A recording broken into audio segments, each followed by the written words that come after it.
1년 365일 중에 가장 기쁜 날인 줄 믿습니다. 왜 김 집사님이 시작할 때 박수를 쳤을까?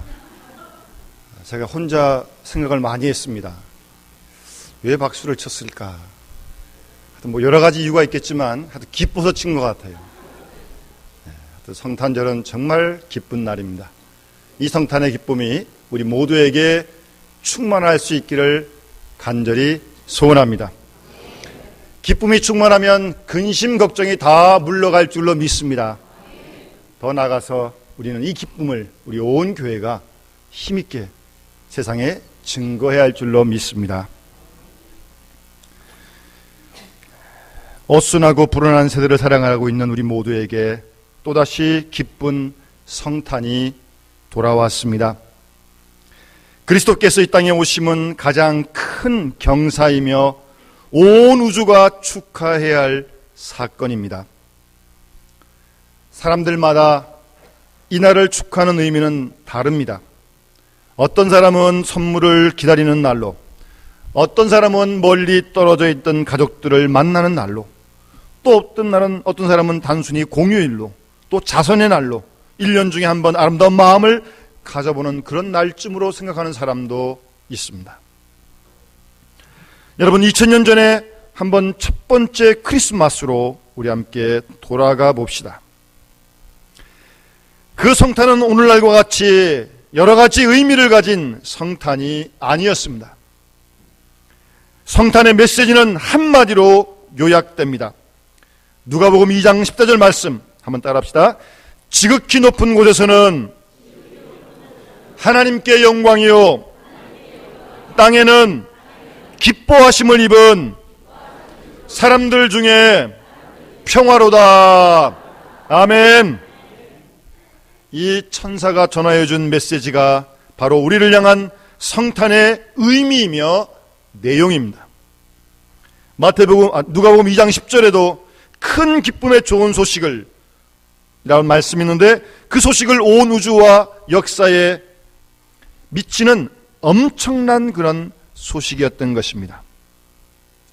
그런데 그 시각 그 현장에 돌아가 보면 안타깝게도 아주 제한적인 사람들만의 기쁨이었던 것을 우리는 성경을 통해 발견하게 됩니다. 예를 들면 동방박사 들에 있는 목자들 사가랴, 엘리사벳, 마리아, 요셉, 그 정도의 사람들만 성탄을 알았고 성탄을 노래했고 성탄을 기뻐했습니다. 한편 성탄의 소식을 듣는 순간 증오심으로 부들부들 떨며 당장 아기 예수를 죽이겠다고 이를 가는 헤롯 왕 같은 사람도 있었습니다.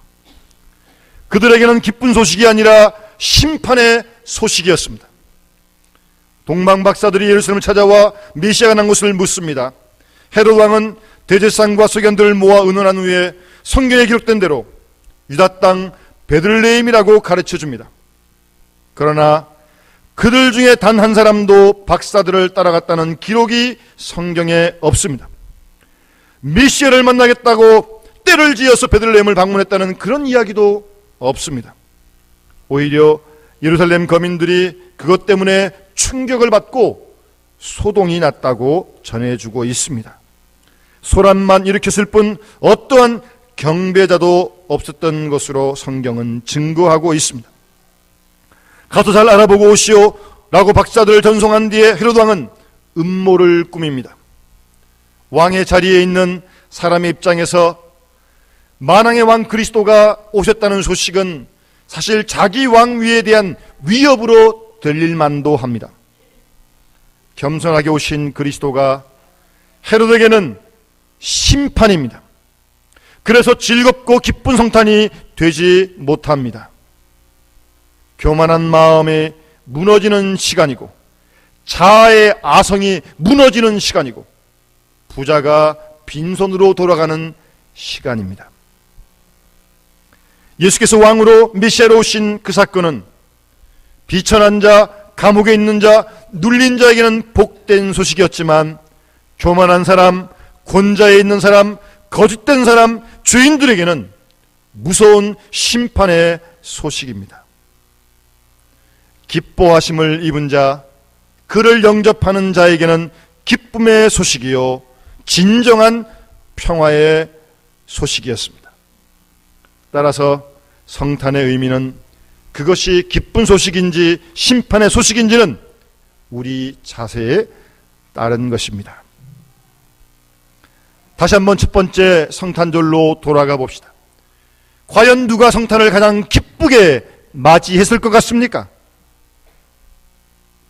가장 바른 의미로 예수 그리스도를 맞이했던 사람은 바로 오늘 본문에 나오는 마리아였습니다. 마리아는 가장 큰 기쁨의 성탄을 맞이한 장본인이었습니다. 오늘 47절 말씀에 내 마음이 하나님 내 구주를 기뻐하였다고 그렇게 말씀하고 있습니다. 마리아는 성탄의 약속을 구체적으로 들은 사람입니다. 천사가 그에게 나타나 내가 아들을 낳으리라고 말하자 어찌 그런 일이 있을 수 있습니까? 라고 부정을 합니다. 그러나 하나님의 모든 말씀은 능치 못함이 없다는 얘기를 듣고 마리아는 그대로 순종을 합니다. 마리아는 실제로 예수를 잉태한 사람이 됩니다. 오늘 본문에서 마리아가 46절 47절에 그렇게 노래하고 있는 것입니다.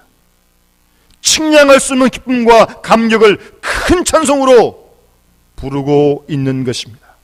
내 영혼이 주를 찬양하며 내 마음이 하나님을 기뻐하였다고 그렇게 마리아는 노래하고 있습니다. 나는 기쁘다, 나는 복되다, 모든 사람이 대대로 나를 복된 자라고 할 것이라고 그렇게 오늘 본문 우리에게 전해주고 있습니다. 혹시 여러분도 이런 기쁨을 느껴보셨는지 모르겠습니다. 내가 가장 주 안에서 복된 사람이다. 이제후로는 만세의 날을 복이 있다고 일컬이라고 그렇게 마리아는 노래하고 있습니다. 내가 지금 기쁠 뿐만 아니라 후대의 많은 사람들이 나를 복되다라고 그렇게 할 것이라는 그런 벅찬 감격을 마리아는 노래하고 있는 것입니다. 미래지향적인 기쁨입니다. 현재의 마리아의 모습은 누구 하나 알아주지 않는 초라한 갈릴리의 여인에 불과합니다. 마리아는 스스로 비천한 계집종이라고 고백을 합니다. 하잘것없는 나약한 여인이었지만 그 마음에는 엄청난 기쁨이 있었던 것입니다. 인류를 구속할 메시아를 잉태하였기 때문입니다. 마리아가 아기 예수를 잉태하고 주님을 찬양합니다. 나는 기쁘다, 나는 복되다, 만세의 날을 복되다고 할 것이다. 바로 여기에 우리 그리스도인의 기쁨이 있습니다. 오직 예수로 말미암아 오직 예수님을 영접한 그 기쁨으로 구체적인 감격으로 살아가는 사람들이 그리스도인입니다. 그런데 여기에는 엄청난 희생이 따른다는 것을 잊지 말아야 합니다. 아시는 대로 마리아는 요셉과 이미 약혼한 사이였습니다. 아무리 여인이 성령으로 잉태했다 하지만 세상에서 그것을 믿어줄 사람이 어디 있겠습니까? 모든 사람이 미친 여자로 취급할 수밖에 없습니다. 그런 상황에도 불구하고 마리아는 그 모든 걸 다 감내합니다. 파혼이 되든 말든 오해가 있든 없든 상관하지 않습니다. 부정한 여인이라는 죄명을 쓰고 돌에 맞아 죽을 수도 있습니다. 이런 위험과 모험과 희생이 있는데도 전혀 마음의 동요가 없습니다. 나는 메시아를 잉태하였노라. 이 한마디로 모든 위험을 극복하고 벅찬 기쁨으로 살아가고 있는 것입니다. 하나님의 뜻 앞에 전적으로 자기를 다 맡겨버립니다. 누가복음 1장 38절에 주의 계집종이오니 말씀대로 내게 이루어지이다. 자신의 생명과 그의 모든 것을 다 하나님께 드리는 그런 신앙 고백이었습니다. 이제 어떤 일이 전개되어든 알 바가 아닙니다. 어디서 예수를 낳고 어떻게 예수를 키울 것이고 어떤 어려움이 닥칠 것인가, 그런 것도 문제가 되지 않았습니다. 주의 계집종이오니 하나님 말씀대로 그대로 내게 이루어지기를 원합니다. 그것뿐이었습니다. 하나님께 자신의 모든 걸 다 완전히 위탁했습니다. 그리고 그의 모든 걸 하나님께 제물로 다 드렸습니다. 아무런 걱정과 염려가 없습니다. 무한한 기쁨만이 마리아의 마음에 충만했던 것입니다. 바로 이것이 복된 여인의 찬송입니다. 여러분, 이러한 찬송이 우리 모든 그리스도인의 찬송이며 우리 모두의 성탄의 기쁨이 되어야 할 줄로 믿습니다. 마리아는 믿음의 눈으로 자기를 보았습니다.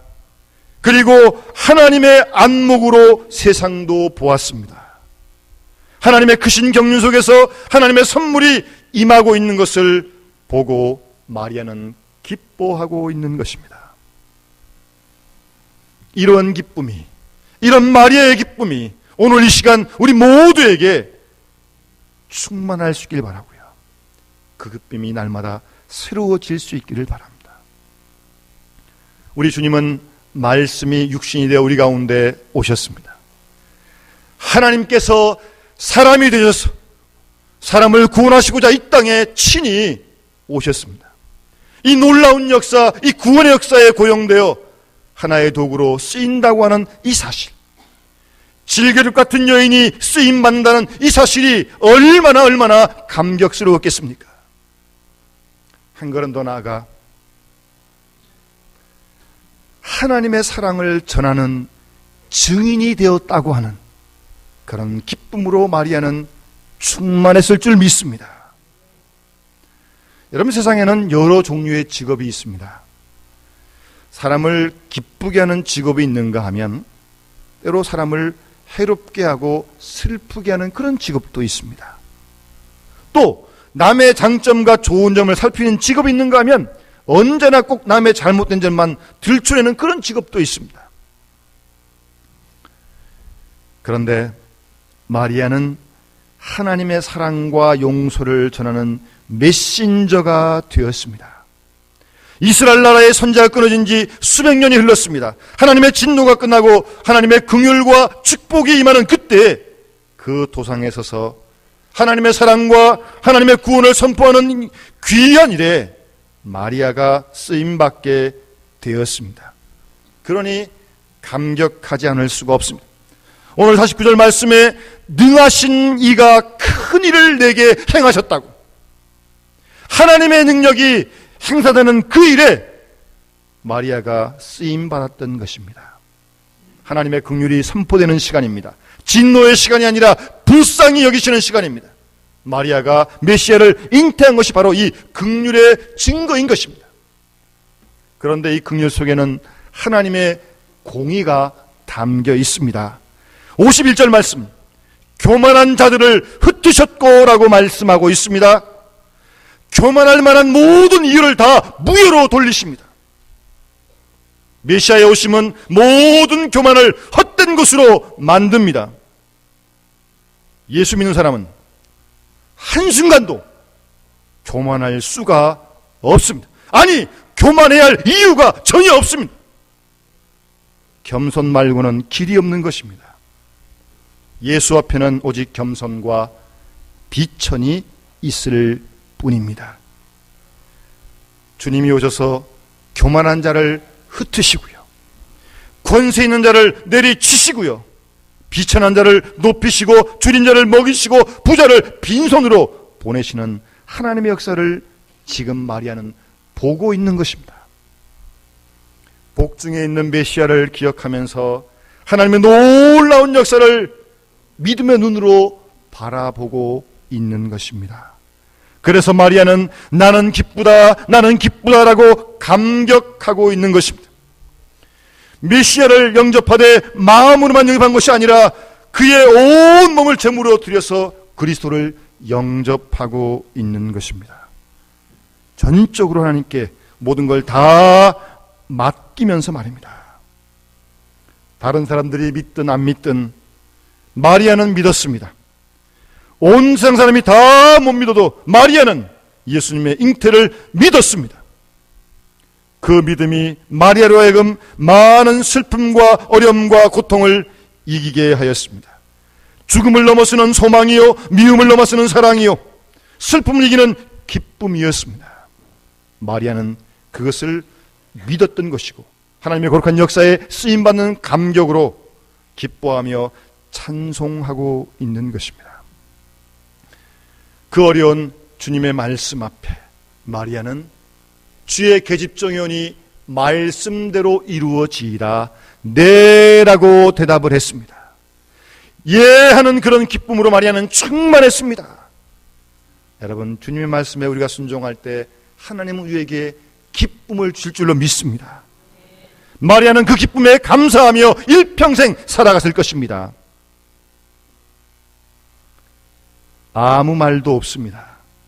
오로지 주님의 뜻대로 하십시오 할 뿐입니다. 이러한 기쁨과 감격으로 승리하는 삶이 우리 그리스도인의 삶입니다. 여러분, 오늘 탄생하신 주님을 내 안에 모시고 우리 모두, 우리 온 교회가 주님의 역사 앞에, 주님의 부르심에 네 하고 대답을 하여서 우리 안에 그리스도를 탄생하게 하는 진정한 의미의 참된 성탄을 우리 모두가 구체적으로 맞이하는 축복이 이 아침 우리 모두가 함께 할 수 있기를 주의 이름으로 축원합니다. 우리 찬송 같이 부릅시다. 우리 117장을 함께 찬양하시면서 우리 하나님께 봉헌 드리겠습니다.